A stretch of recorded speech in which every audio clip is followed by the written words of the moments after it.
Ciao a tutti, oggi impastiamo, mettiamo le mani in pasta con un dolce di Pasqua, il cruffin, un intreccio che sa di colomba, quindi prepariamolo insieme. Iniziamo. Per prima cosa preparo il lievitino, quindi metto tutto il latte della ricetta, 250 ml, latte tiepido leggermente, con 10-12 g di lievito di birra fresco, altrimenti vanno bene 4 di quello secco. Faccio sciogliere e aggiungo parte della farina, in totale deve essere 500 grammi, ma io qui ne metto quanto ne prende, quindi deve essere comunque una sorta di pastella, non troppo solida e neanche troppo liquida.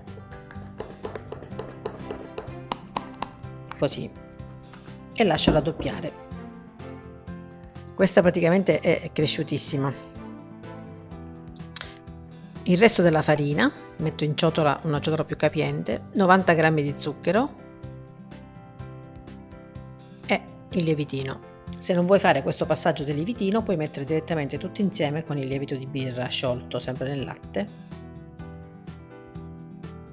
un uovo. Trovi tutti gli ingredienti, l'elenco a fine video, così puoi fare uno screenshot oppure in descrizione o nel primo commento. 80 g di olio o burro o margarina, scegli tu. Pizzico di sale. E impasto, così, grossolanamente, senza troppe lavorazioni. Se mi segui e non sei ancora iscritto, iscriviti, così aiuterai a far crescere il mio canale. Grazie, grazie mille. Aggiungo un limone, biologico vi raccomando. Questo è profumatissimo, lo aggiungo tutto.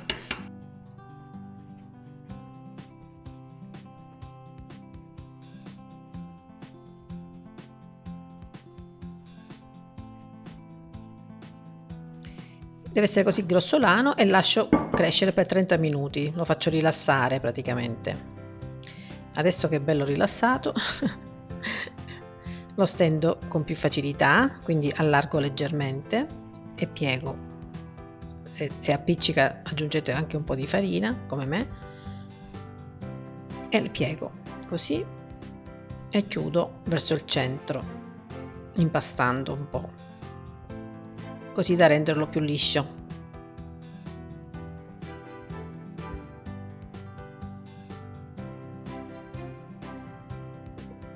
Eccolo bello liscio, adesso può lievitare tranquillamente, quindi metti in ciotola, coperto, e lascio crescere fino al raddoppio almeno, circa 2 ore. A dopo. Ora che è ben cresciuto, lo metto sul piano e allargo con le mani all'inizio per formare un rettangolo.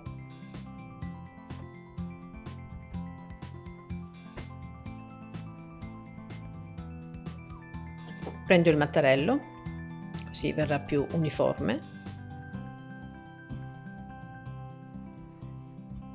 Se serve, poca farina.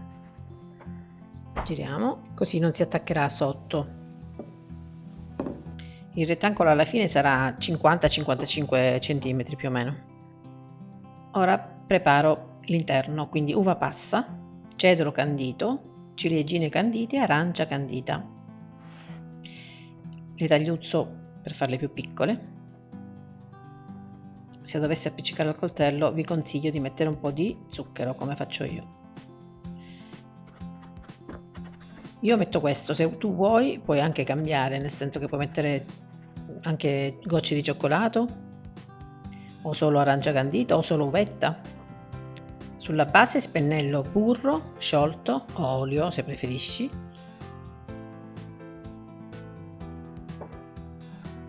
e verso tutta la frutta essiccata e la frutta candita. Dal lato lungo arrotolo.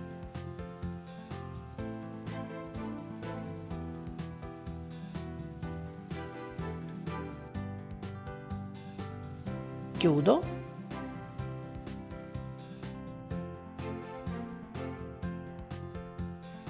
e taglio per il lungo,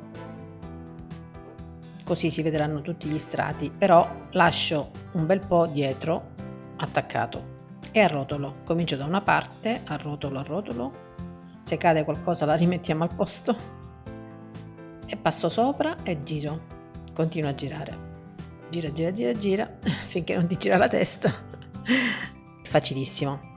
Lo metto in uno stampo di carta da 22 cm e lascio crescere fino al raddoppio, circa 2 ore almeno. Deve essere comunque molto cresciuta, mi raccomando.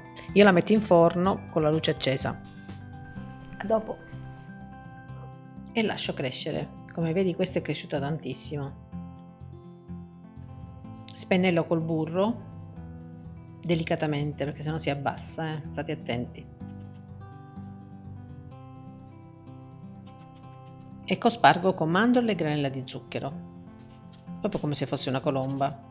Zucchero sopra per caramellare un po'. E in forno già caldo a 180 gradi statico, 175 gradi ventilato per 35-40 minuti, dipende dal vostro forno. Se vi accorgete che dopo 15 minuti che è troppo colorata, abbassate a 170 gradi. Togliamo la carta.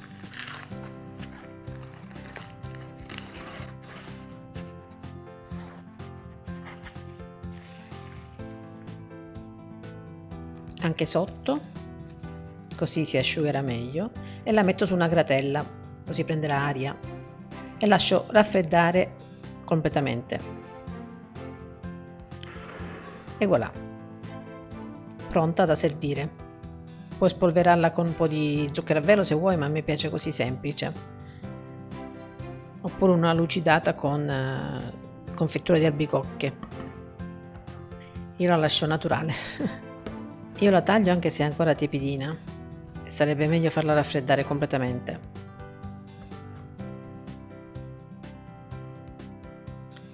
E voilà.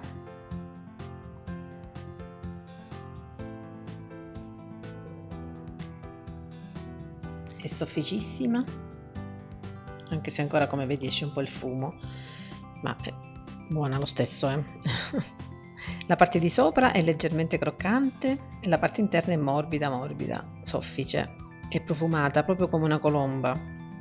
Il gusto è proprio quello, ma è un procedimento, come hai visto, molto più semplificato. E questo è il giorno dopo, cioè oggi, stamattina, a colazione. E vedi, si taglia meglio, si presenta meglio, quindi è più asciutta.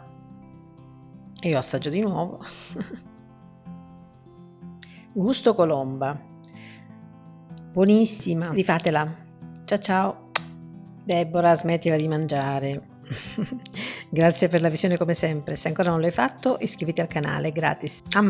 Pronti per lo screenshot? Comunque trovate tutto sotto in descrizione e nel primo commento, tutto il riepilogo ingredienti. Ciao.